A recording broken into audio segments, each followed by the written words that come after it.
Hi there, Sharon Horne-Ellstrom here.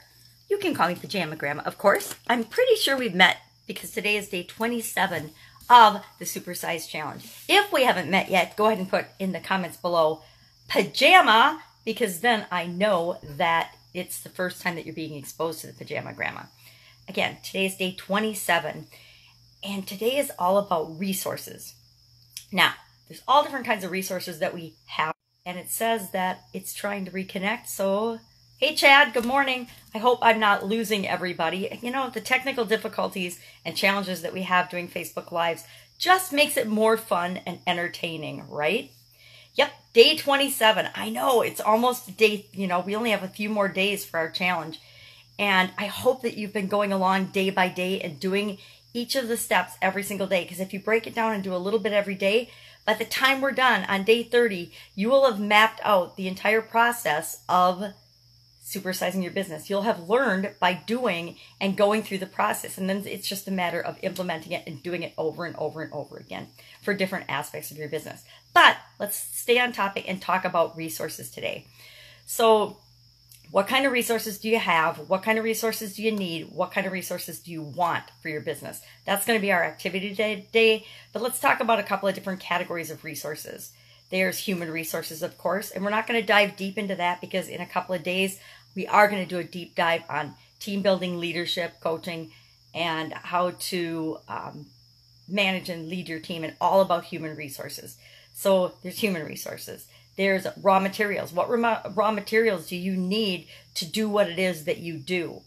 For example, when I was making Italian food in the Italian food business, we needed ingredients. We needed the ingredients that went into the recipes that created the Italian food products. So flour and cheeses and spices and tomato products and eggs and I can't think what else right now, oil, things like that. So those would be raw materials for that type business. Now, raw materials for the business that I'm in now are mostly intellectual property. It's mostly learning and creating things that help people to learn whatever it is that I'm helping coach them through or teaching them. So the resources that I use now are totally different than the resources that I used in the manufacturing business. So the raw materials, not the resources. Raw materials now are computer, cell phone, cameras, microphones.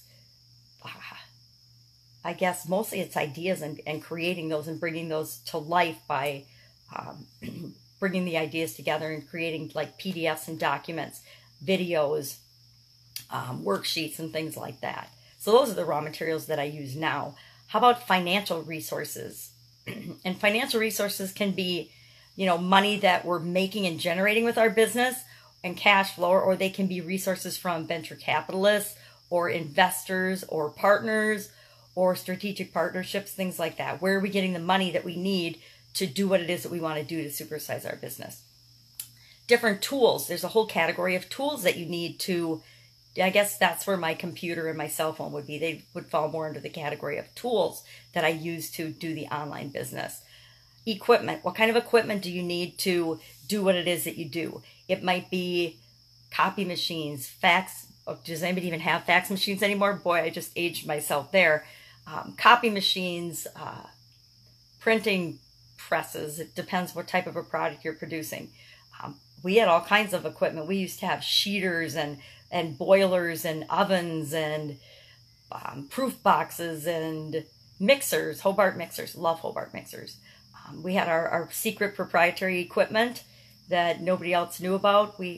Those were some of the things that we needed to grow our business and supersize our business. How about energy? What type of energy is required from the resources standpoint, to do what it is that you do? And then the biggest resource to me is time. How am I going to utilize my time and prioritize the things that I need to do to supersize my business? And this is the big one that came into play for me, the working, on my business instead of in my business. And I think I'm not alone in that. I think a lot of business owners fall into that same trap. But we have to remember that we only get 24 hours in every day. And if we don't maximize and prioritize how we're going to spend our time, we're in trouble. So today, our action step is to take out a piece of paper, divide it into 4 columns. In the first column, make a list of the resources that you would probably need, or that you think you need to supersize your business. Make a column for the resources that you've got, one for the resources that you need. So make a got column, need column, and a want column.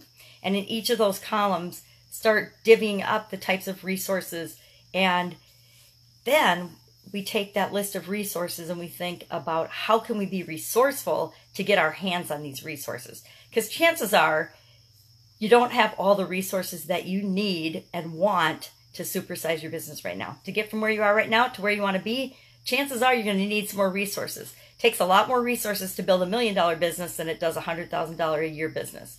It takes a lot more resources to build $1 billion business than it does to build $1 million business.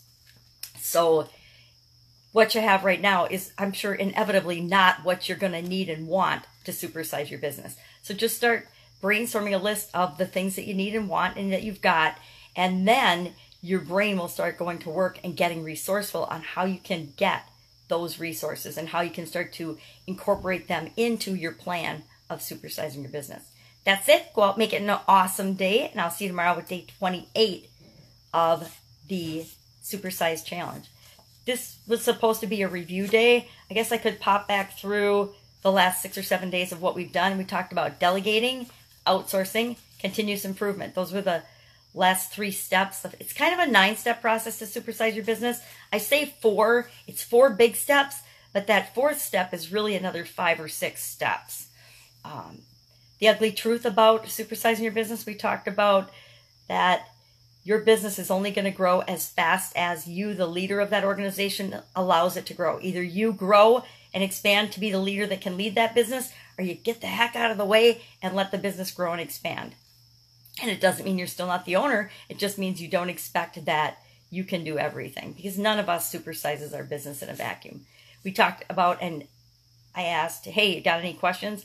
And remember, the questions that you ask are the questions that are going to determine the quality of your answers and the quality of your outcomes. So sometimes we just have to ask ourselves a better, more open question.